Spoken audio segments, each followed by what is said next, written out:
For any of you, I know you guys have talked about in the past kind of staying composed in these big moments. Just what did it mean to be able to stay composed when the Sun were kind of charging back at the end, especially against a team top doing big?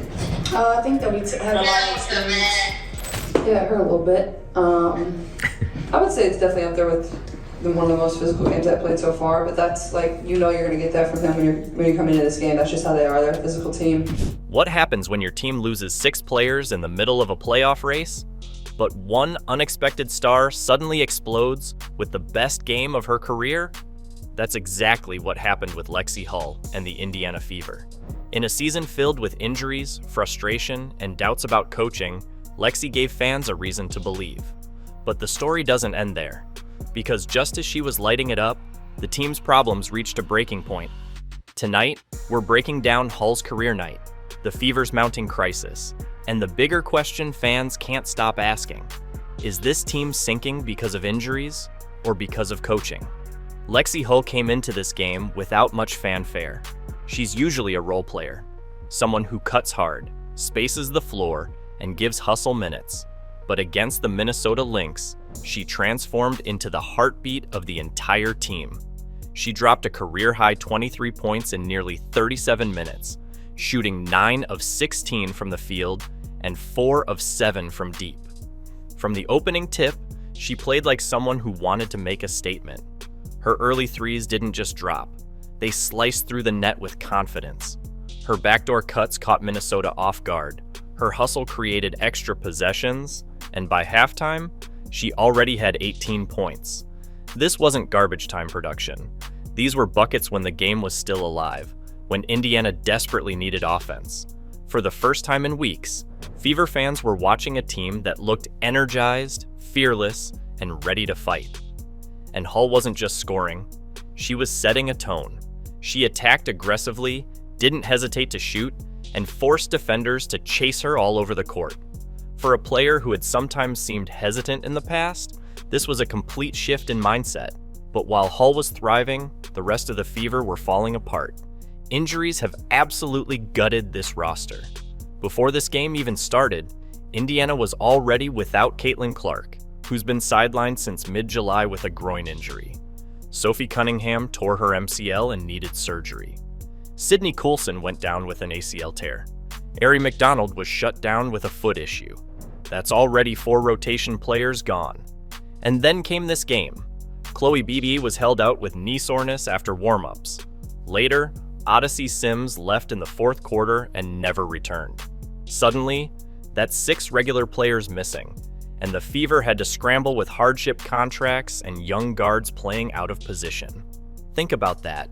6 rotation players gone in the middle of a playoff push.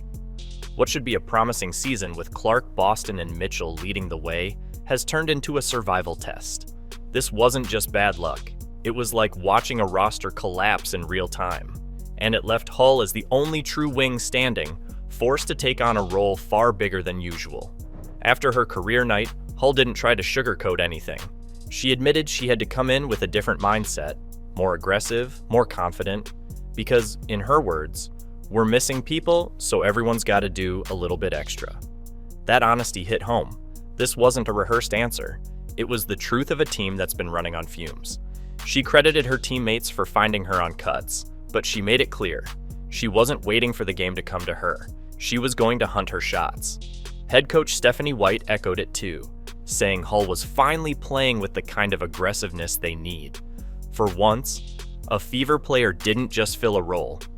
She took control of it. But while Hull's words fired people up, something else was brewing that would overshadow it all. For the first 20 minutes, Indiana looked alive. Hull was hitting shots, Kelsey Mitchell was creating offense, and the bench was standing and cheering after every make. It felt like momentum, the kind of energy that had been missing during a long, injury-plagued season. Fans watching could sense it. Maybe, just maybe, this short-handed Fever team was about to steal one against a playoff-bound Lynx squad. They weren't just hanging on, they were dictating the pace, scoring with confidence, and showing resilience. But then, halftime arrived. And as Fever fans know all too well, that's usually when things fall apart. Whatever confidence Indiana had built in the first half vanished almost instantly. The Lynx came out of the locker room and outscored Indiana 32-7 in the third quarter, 32-7. In just 10 minutes, everything unraveled. Minnesota spread the floor, attacked straight-line drives, and crashed the offensive glass. Indiana's defensive rotations were late, box-outs disappeared, and Aaliyah Boston was stranded under the rim against multiple defenders. Possession after possession, the Lynx got second chances and easy buckets. The Fever, meanwhile, looked completely lost. Ball movement broke down, fatigue set in, and their offense turned into rushed jumpers and sloppy turnovers. And that's where the frustration from fans came pouring in. Once again, there were no clear adjustments from Stephanie White. Coverages stayed the same. Defensive pressure was light, and this wasn't the first time it happened. The Fever have built a reputation this season for having strong first halves, only to collapse right after halftime without a counterpunch. For fans, it's become a pattern, and the patience is running thin. Still, not everything was negative. Kelsey Mitchell had another big night, dropping 27 points, hitting 5 threes, and acting like the engine of the offense. Before the game, her teammates even wore MVP Kelsey shirts, showing how much she means to this franchise. Afterward, Mitchell admitted how much it meant to her, saying her teammates made her feel valued and important. Aaliyah Boston put up 15 points and 6 boards. The numbers weren't eye-popping, but her steady presence gave Indiana at least some interior stability, even if her defense wasn't as dominant as some expected. And then there was the surprise of the night, Shea Petty, signed on a hardship contract, barely even practiced with the team, and suddenly dropped 10 points on 3 of 4 from deep. Her composure on catch-and-shoot plays gave the Fever a spark they desperately needed. Together, Mitchell, Boston, Petty, and Hull looked like a group refusing to give in. The problem was that flashes of brilliance weren't enough to cover the gaping holes left by all those injuries. And this is where things get dangerous. The Fever are still in 6th place, but barely. They're only half a game ahead of 7th and just 1.5 games clear of 9th.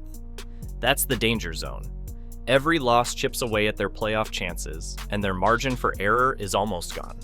The truth is, without Clark, Cunningham, Sims, Colson, McDonald, and Beebe, this roster looks more like a patchwork group than a playoff contender. Yes, there's fight. Yes, there's pride.